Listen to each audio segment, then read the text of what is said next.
जायची गरज नाही, बिल्डिंग्स येतात. हां, मी ऑनलाईनच केलं. ऑनलाईनच होतं.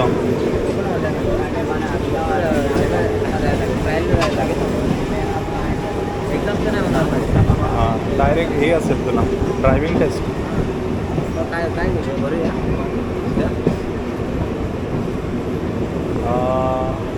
तो चौकात एक आहे बघ ड्रायव्हिंगवाला, माहिती आहे तुमच्या इथे गॅरेजच्या इथे. त्याला जाऊन एकदा विचार ना फक्त. त्याला 2000 बोलला.